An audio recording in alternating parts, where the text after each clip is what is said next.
안녕하세요 여러분. 길에서 만난 하나님 권영수 목사입니다. 오늘은 성경을 좀 이따 읽고 화두를 좀 꺼내면서 시작해 볼게요. 요새 대한민국의 정치 때문에 뭐 말이 많죠. 그쵸? 참 많은 말들이 오고 가는데 이게 참 신기하게 야고보서를 읽으면서 그 진도가 좀 잘 맞는다라는 생각이 들었어요. 우리 말 때문에 참 상처를 많이 주고받습니다. 이 말이 칼과 같이 서로를 찌르고, 그래서 말 때문에 자살하는 사람도 있고, 말 때문에 많은 일들을 포기하는 사람들도 많은데, 오늘 이 본문이 좀 우리에게 귀한 은혜가 되기를 바랍니다. 야고보서 4장 11절에서 12절입니다. 짧은 본문입니다. 형제자매 여러분, 서로 헐뜯지 마십시오. 자기 형제자매를 헐뜯거나 심판하는 사람은 율법을 헐뜯고 율법을 심판하는 것입니다. 그대가 율법을 심판하면 그대는 율법을 행하는 사람이 아니라 율법을 심판하는 사람입니다. 율법을 제정하신 분과 심판하신 분은 한 분이십니다. 그는 구원하실 수도 있고 멸망시키실 수도 있습니다. 그런데 도대체 그대가 누구에게 이웃을 심판합니까? 말 때문에 상처 주고받은 적이 있으시죠? 그쵸? 재밌는 자료를 봤어요. 국립국어원에 그런 기관이 있더라고요. 올바른 직장 내 대화법이라는 보고서가 나왔어요. 이 보고서 자체가 참 신기하죠. 거기 이런 얘기가 나와요. 이 연구에서 직장 내 대화의 문제점을 조사해 본 결과 상급자가 업무를 지시하는 상황, 지시된 내용에 대해 담당자들끼리 모여 업무 회의를 하는 상황, 회의를 통해 결정된 내용을 바탕으로 업무를 수행하는 상황, 처리된 업무에 대해 다시 상급자에게 보고하는 상황 등에서 여러 유형의 대화 갈등이 나타났다. 또 공개적인 질책이나 언어폭력을 사용하는 분노 표현, 성차별적 발언, 성희롱적 발언, 대화 예절 부족 등의 문제가 나타났다. 이게 무슨 얘기죠? 여러분 직장에서 하루 종일 시간을 참 많이 보내는데 거기서 참 좋은 말이 오고 가야 되는데 사실은 가장 가까운 직장 동료들 또 상사나 부하와의 관계가 그렇게 좋지 않은 거예요. 특별히 말 때문에 상처 주고받는 말이 굉장히 많을 거예요. 그러니까 쉽게 말하면 국가에서 지정한 그런 연구기관에서 그 말을 연구하고 그걸 어떻게 해야 되나라는 그런 보고서를 다 내는 거 아닙니까? 쉽게 말하면 말이 참 미성숙한 거예요. 야고보서를 보면서 이렇게 드러나는 좀 특징이 있는데 첫 번째는 확실히 이 글을 쓴 야고보는 목회자예요. 그래서 정확하게 어떻게 해야 된다, 하지 말아야 된다라는 말이 나오고 그 이유를 설명을 해주는 그러한 실질적인 지혜를 주는 그런 말이 많아서 마치 설교를 듣는 것 같고 그럴 때 야고보서의 전체 내용 중에 말에 대한 내용이 참 많은 거예요. 그렇죠. 오늘만 처음이 아니라 사실 지금까지 말에 대해서 많이 얘기했어요. 사실은 설교자 입장에서 말에 대한 설교를 여러 번 하니까 좀 힘들어. 그런데 어쨌든 왜 야고보가 이렇게 계속해서 말 얘기를 할까요? 말 때문에 문제가 많았던 거예요. 심지어는 교회 안에도. 대한민국도 지금 말 때문에 참 문제가 많죠. 정치적인 것도, 직장도, 그리고 심지어 가정에서도. 또 예수 믿는 사람들끼리 모인 교회에서도 특별히 말 있으면 별거 아닌 일도 굉장히 큰 일이 될 수도 있고. 그래서 그 말이 막 삽시간에 퍼지면서 공동체를 해치고 상처 주고 가르는 일들도 많이 겪는다는 거죠. 이거 어떻게 해야 됩니까? 라는 질문을 하게 돼요. 11절에 보시면은 형제자매 여러분 서로 헐뜯지 마십시오. 그대가 율법을 심판하면 율법을 행하는 사람이 아니라 율법을 심판하는 사람입니다. 여기 두 가지 종류의 안 좋은 말이 있어요. 요걸 우리가 좀 지키고 오늘은 그거 딱 한 주 동안 그 두 가지 말 안 하기로 합시다. 라는 얘기를 하고 싶어요. 첫 번째는 헐뜯는 말이에요. 헐뜯는 말은 원어로 보면 랄레오라고 돼 있어요. 카타라는 말은 영어라면 against, 대적하여, 대립하여 라는 말이고 랄레오는 말한다라는 뜻이에요. 그럴 때 생각해봐요. 그러니까 반대되는, 대립하는 말을 한다라는 뜻인데 그 말뜻 사람들끼리 뭐 서로 토론할 수도 있고 다른 의견을 보일 수도 있지만 그 말 뒤에 있는 의도를 좀 강조하는 것을 알게 돼요. 무슨 말이죠? 반대할 수도 있는데 반대하기 위해서 반대하는 사람. 또 결국에 그 목적이 상대방을 끌어내리고 넘어뜨리기 위한 그러한 말을 하는 사람들이 있는 거죠.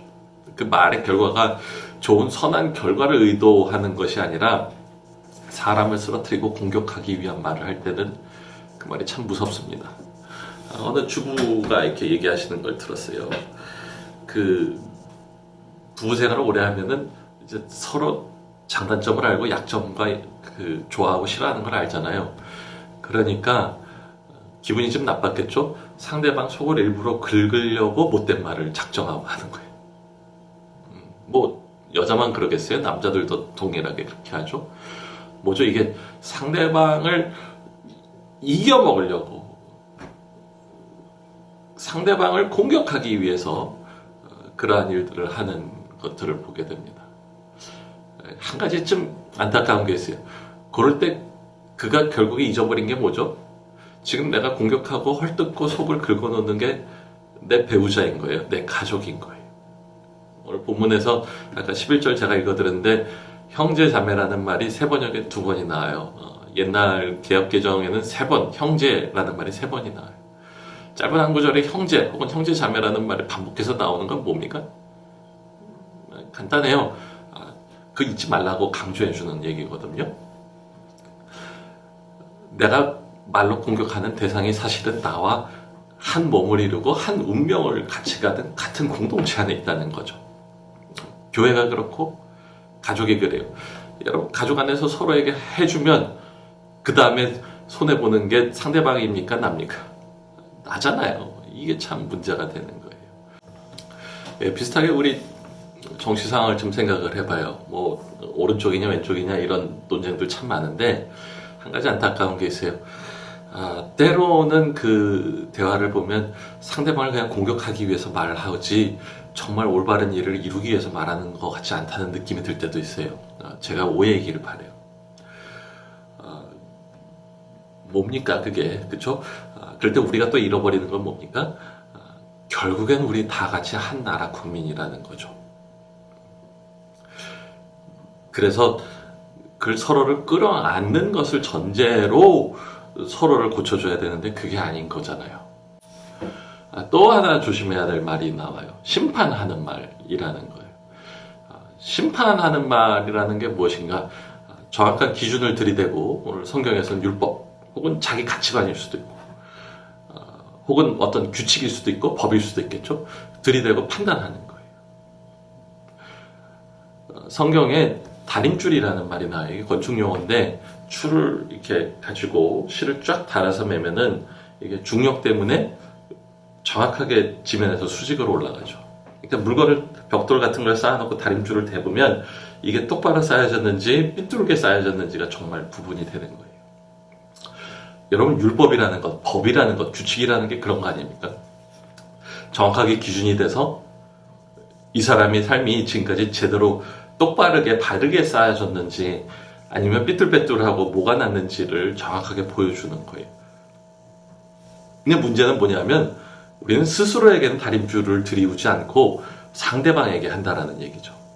제가 전도사를 하고 또 목사를 하면서 아이들을 참 많이 다뤘는데 그리고 또 저도 애들을 키웠으니까 아이들의 특징이 있어요. 뭐냐면 문제가 생겼을 때 상대방의 문제를 들춰내서 이게 잘못된 것이 다 너 때문이야 라는 표현을 하는 거를 제가 여러 아이들이 하는 걸 봤어요. 무슨 얘기죠? 사람은요 자기 잘못이 드러나는 것을 굉장히 수치스러워하고 드러나는 것 자체를 두려워하고 자기 잘못이 남들에게 보여지는 것 자체가 굉장히 싫어요.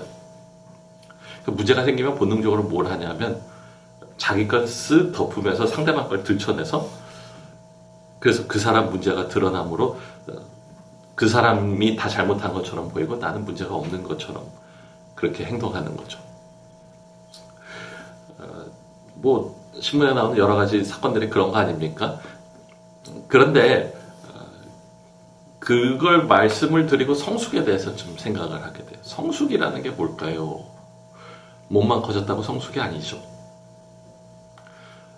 자기가 잘못한 것을 솔직하게 고백하고 그것을 책임지고 바로 잡을 줄 아는 것, 그게 성숙인 거예요. 그렇죠? 근데 가만히 보니까는 많은 분들이 성숙하지 않아요. 몸만 걷고 나이만 먹은 분들이 참 많은 것 같아요.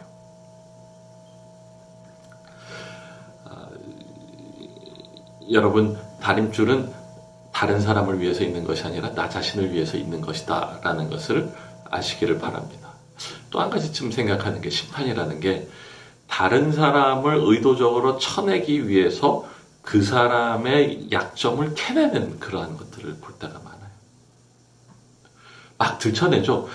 살다 보면 흰옷 입고 진흙탕을 걸어가면은 바지에 더러운 게 묻을 수밖에 없잖아요. 그러니까 아무리 깨끗이 살려고 해도 뭐가 발라붙기 마련인데, 문제는 상대방을 치려고 할 때 그 사람의 약점을, 그 사람의 털어서 나는 먼지들을 자꾸만 강조하고 드러내는 그러한 일들을 우리가 참 많이 하는 거죠. 아니, 참 안 좋은 건데, 그렇게 심판을 할 때 하나님이 결코 기뻐하지 않는다라는 것을 아시길 바라요. 여러분, 진리는 칼과 같습니다.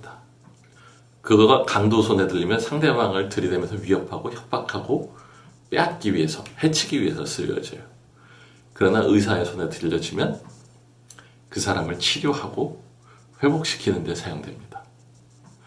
하나님이 우리에게 진리를 주셨고 또 우리 사회에도 여러 가지 좋은 법과 규칙들이 있어요. 그것을 치료하고 회복하고 더 좋은 것을 만들어 나가는 데 쓰는 우리가 되기를 바랍니다. 마태복음 7장 1절에서 5절 읽어드리고 그리고 마치려고 합니다. 너희가 심판받지 않으려면 심판하지 말라.